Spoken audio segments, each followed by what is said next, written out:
The manila envelope trembled in Mark's hands as he stood frozen in the doorway of his suburban home. Inside was a truth he never wanted to face: lab results that would either cement his family or shatter it beyond repair. His wife Sarah wasn't home yet. Their 8-month-old daughter Emma slept peacefully upstairs, blissfully unaware that her very identity hung in the balance. "Just open it," he whispered to himself, throat dry and heart hammering against his ribs. The living room suddenly felt foreign, like he was standing in someone else's life. Photos of their perfect family adorned the walls. Sarah's radiant smile during her pregnancy, the three of them at Emma's christening, holidays and ordinary moments captured in time. Had it all been built on a lie? Mark's hands shook as he tore open the envelope. The clinical language of the DNA report swam before his eyes, but one sentence stood out with devastating clarity. "The alleged father is excluded as the biological father of the tested child." The room tilted, his knees buckled, and he collapsed onto the sofa, the paper crumpling in his fist. The numbers, the scientific terminology, none of it mattered beyond that single life-altering sentence. Emma wasn't his daughter. The child he had rocked to sleep countless nights, whose tiny fingers had wrapped around his with complete trust, whose smile lit up his world, she wasn't his. The sound of a car pulling into the driveway jerked him back to reality. Sarah was home. Mark quickly wiped the tears he hadn't realized were streaming down his face. He straightened the crumpled paper, trying to compose himself, though his world had just imploded. The front door opened. "Hey, you're home early," Sarah called cheerfully, juggling grocery bags. Her smile faltered when she saw his face. "What's wrong?" Mark held up the test results, unable to speak. Sarah's eyes widened, then darted away. The grocery bag slipped from her fingers, oranges rolling across the hardwood floor. "Mark, I can explain." "Explain what?" His voice was barely recognizable, even to himself. "That you've been lying to me for almost 2 years? That Emma isn't mine?" Sarah's face crumpled. "She is yours, in every way that matters." "Except biologically," he said, the words like acid on his tongue. "You told me your ex was the father. You said you were already pregnant when we met. Was that a lie too?"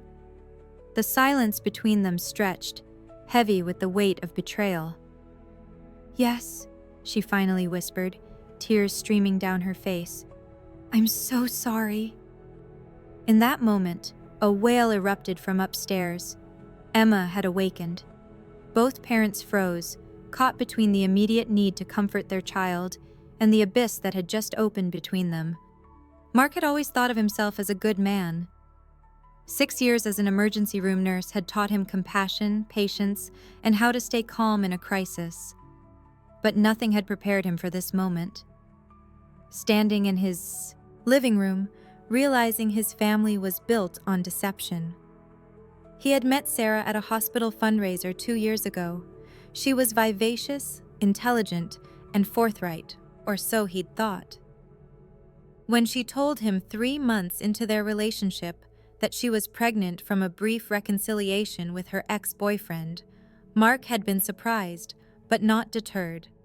He'd fallen in love with her quick wit, her compassion, her determination to make a life for herself and her child.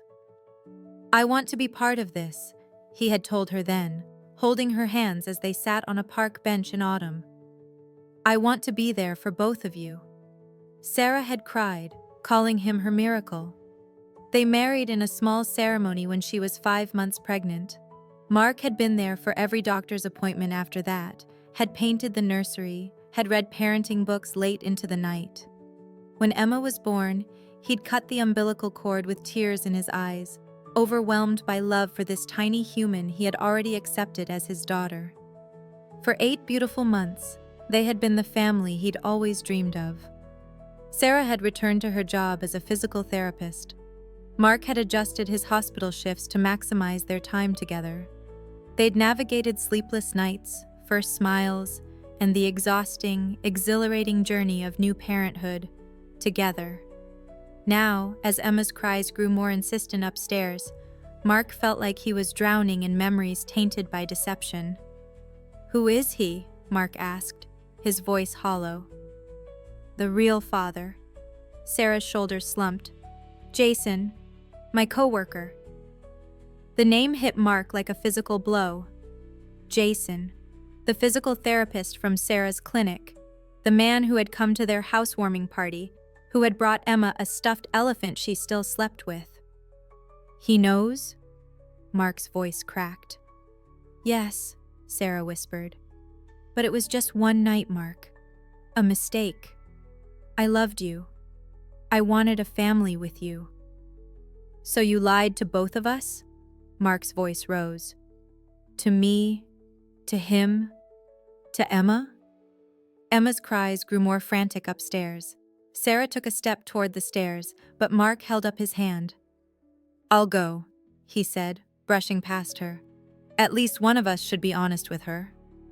In Emma's nursery, Mark lifted the crying infant from her crib. Her tiny body relaxed against his chest, her sobs quieting as he held her close. The familiar weight of her in his arms, the scent of baby shampoo in her fine hair, these things hadn't changed, but everything else had. "What am I supposed to do now, sweetheart?" he whispered, rocking her gently. "What happens to us?" Emma's only answer was to curl her tiny fingers around the collar of his shirt, holding on with complete trust. Mark closed his eyes, tears slipping down his cheeks and into her soft hair. Downstairs, Sarah waited, her face streaked with mascara, hands twisting nervously. When Mark returned with a now calm Emma, Sarah reached for her daughter, but Mark hesitated before handing her over. "I need some air," he said quietly. I can't be here right now." "Mark, please," Sarah pleaded. "We need to talk about this." "What is there to say?" he asked, his voice breaking. "You've been lying to me since the day we met. The foundation of our entire relationship is a lie." "Not everything," Sarah insisted, clutching Emma to her chest. "Not how I feel about you. Not what we've built together." Mark shook his head, unable to separate truth from fiction anymore. "I don't even know who you are." He grabbed his keys and wallet, then paused at the door. "I'll be back. I need time to think."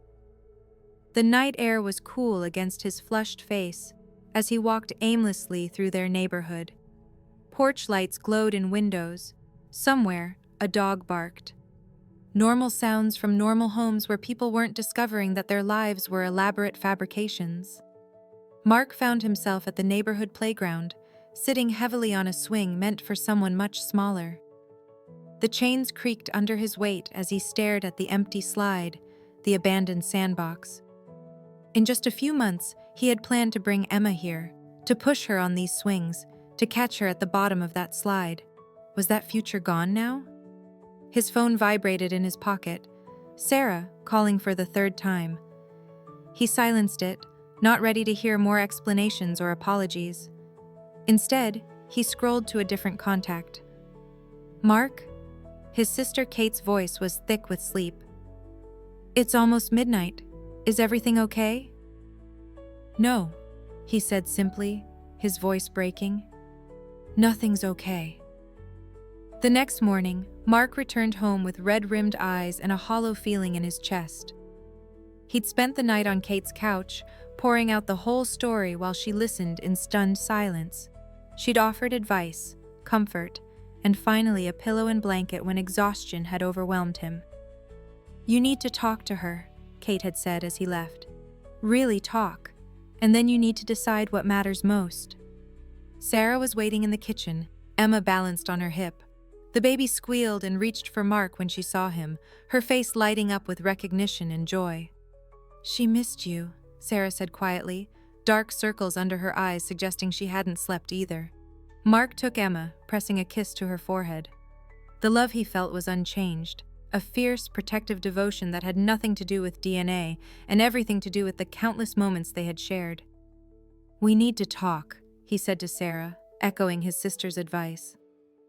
They settled at the kitchen table, Emma contentedly playing with plastic keys in her high chair.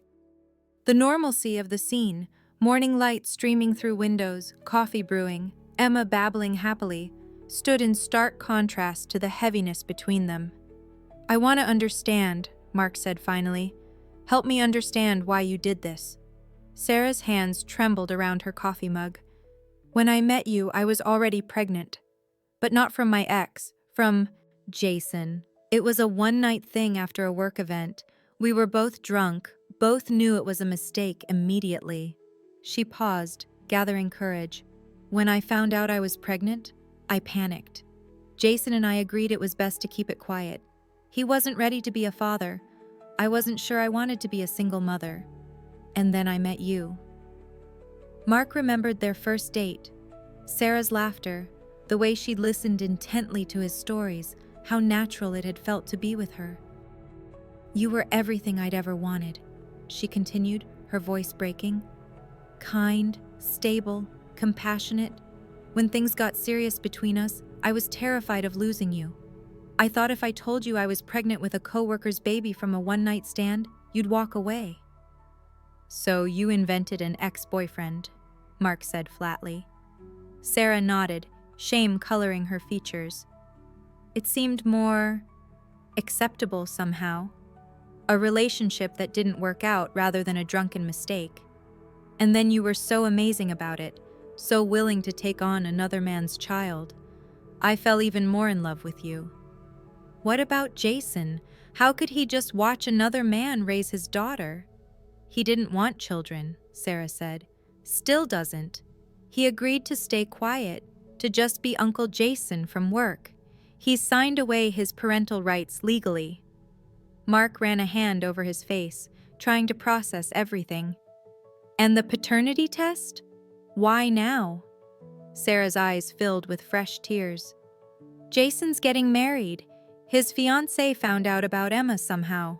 She demanded proof that Jason wasn't hiding a relationship with me. The test was her idea, to prove Emma wasn't his."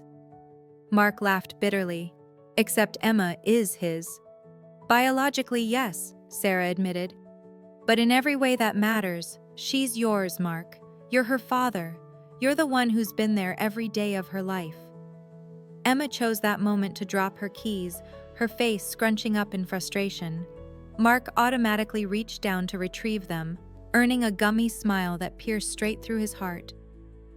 "I don't know if I can get past this," he said honestly. "The lying, it changes everything." "I know," Sarah whispered, "but I'm begging you to try. Not just for me, but for Emma. She needs you." Mark looked at his daughter, because despite everything, that's what Emma was in his heart.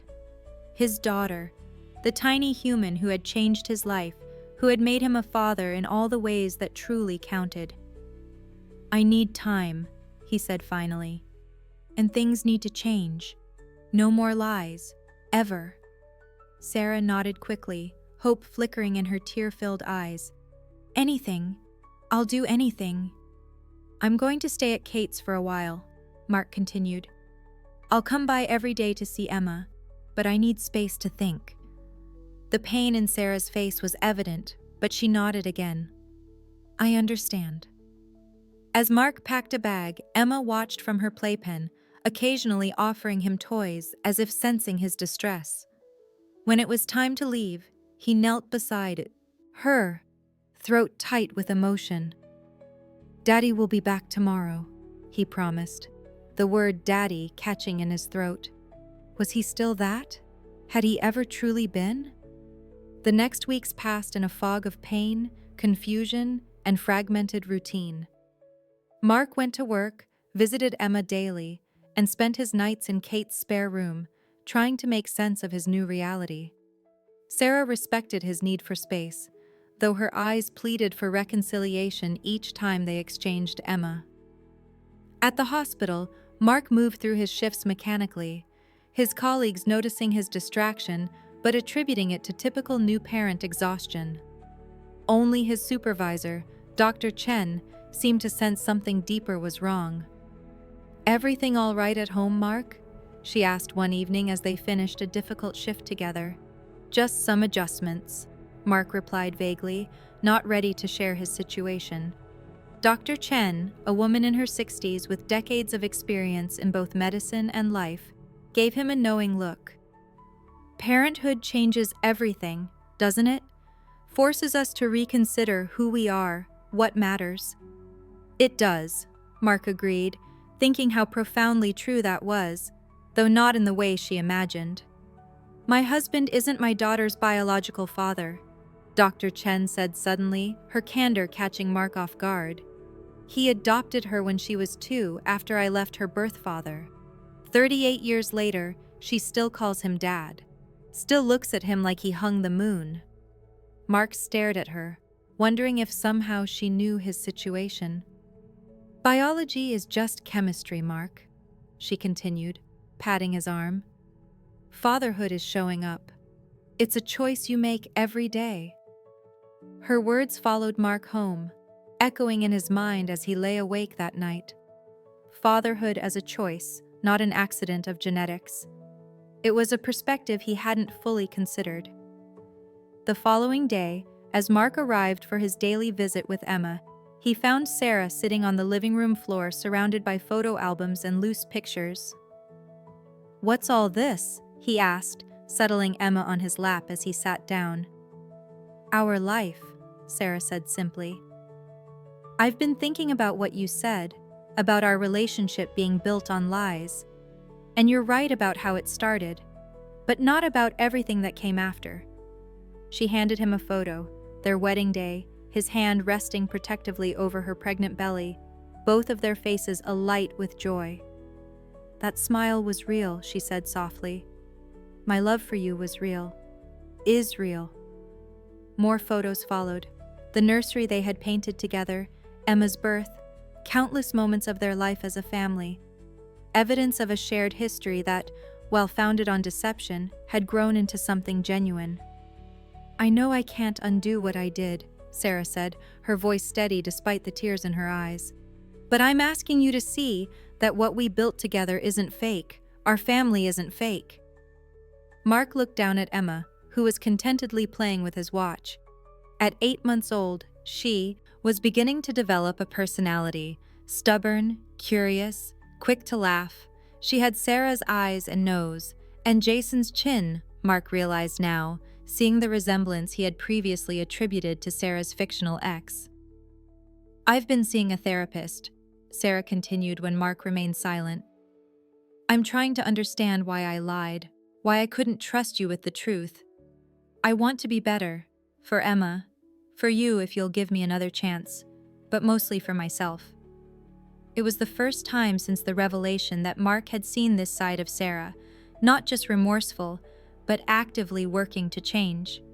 It stirred something in him, a cautious hope that perhaps they might find a way forward. "I appreciate that," he said honestly. "I think maybe I should talk to someone too. Sort through my feelings about all this." Sarah's smile was tentative but genuine. "That sounds like a good idea." As Mark was leaving that evening, Sarah handed him an envelope. "Jason's lawyer sent this. It's a formal relinquishment of parental rights. He's willing to sign whatever documentation you need if you still want to legally adopt Emma." Mark took the envelope, emotions churning. "I need to think about it." That night, Mark sat on Kate's back porch, staring at the stars and thinking about families, the ones we're born into and the ones we choose.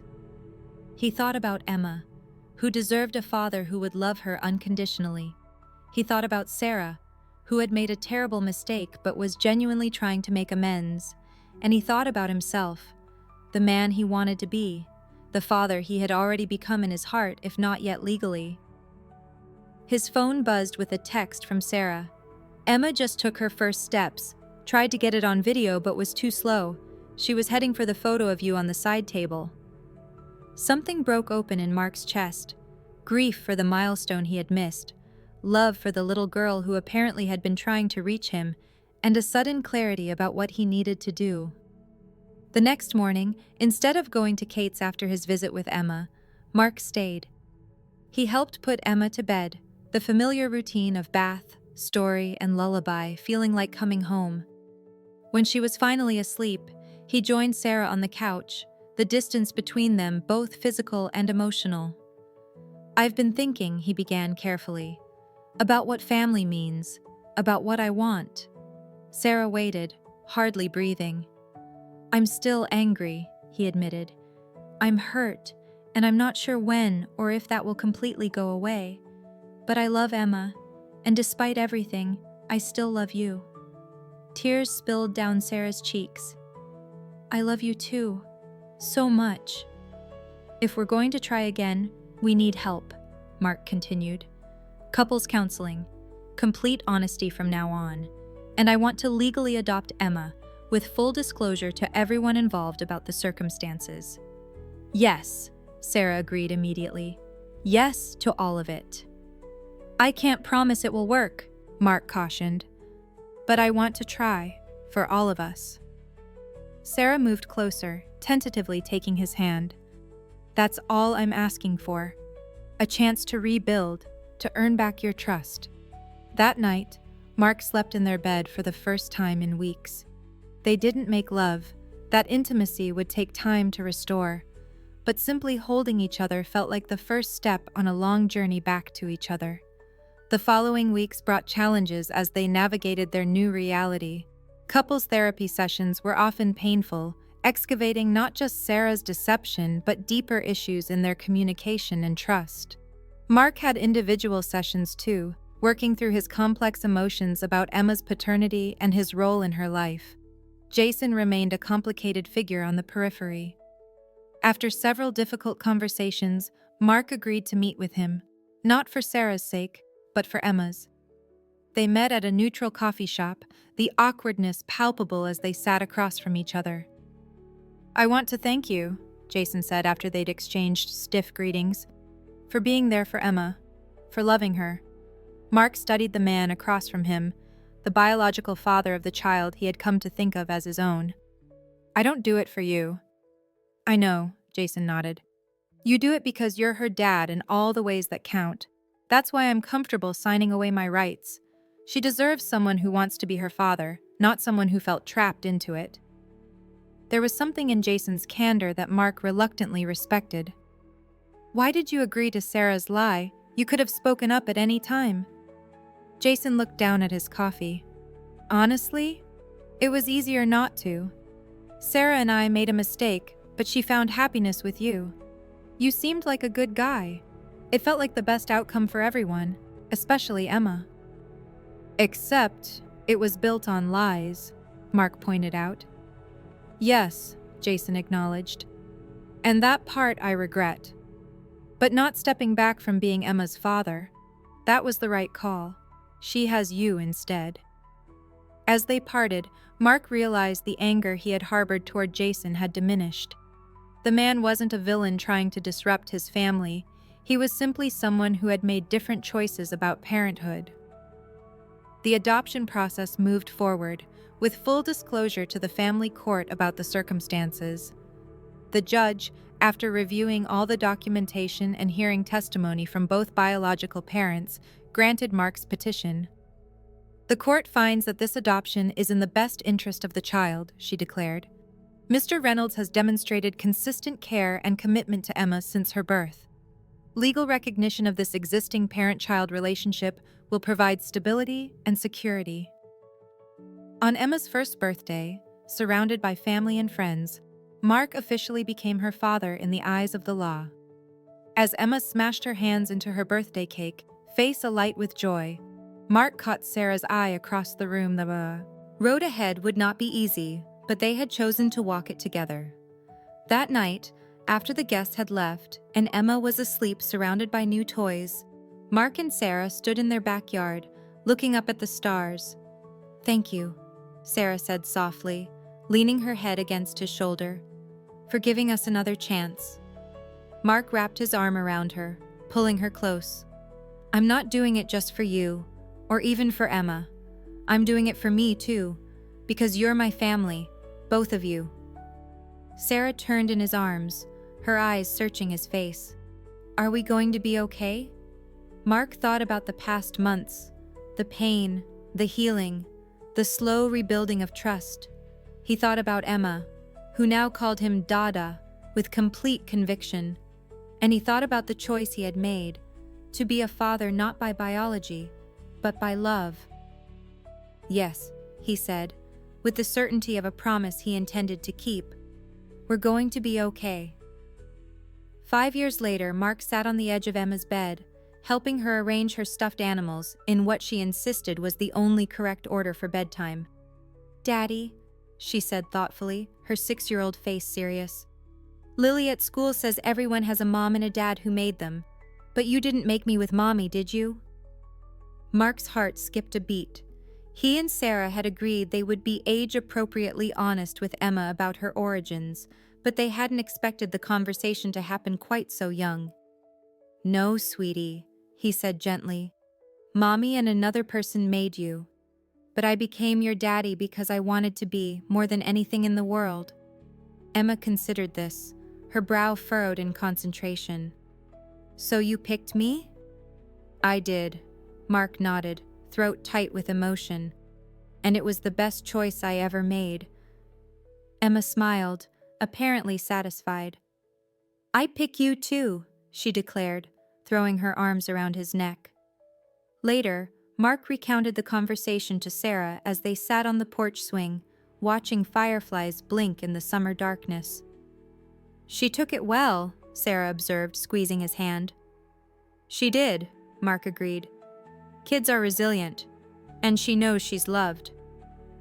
Sarah rested her head on his shoulder. "We've come a long way, haven't we?" Mark thought about the test results that had shattered his world 6 years earlier. The pain had not disappeared entirely. There were still moments when the old hurt surfaced, when trust felt fragile. But those moments had become rarer, overshadowed by the life they had rebuilt together. "We have," he agreed, pressing a kiss to her temple. "And we've got a long way still to go." Inside the house, Emma slept peacefully, surrounded by her stuffed animals. On her bedside table stood a framed photo of Mark holding her as a newborn, his face awestruck with love. Next to it was a more recent picture, Emma on Mark's shoulders at the zoo, both of them laughing. The truth of their family wasn't contained in DNA or blood tests. It lived in those photographs, in Emma's confident declaration, "I pick you too." And in the choice Mark made every day to be her father in all the ways that mattered. As the stars shone overhead, Mark held Sarah close, grateful for second chances and the family they had fought to save. Some bonds, he had learned, were stronger than biology, forged not in genetics, but in love, commitment, and the daily choice to remain when it would be easier to leave. In the end, that was what made a father. That was what made a family. Not a test result, but a heart's decision to love without condition or reservation. And in that, Mark had found his greatest purpose and deepest joy.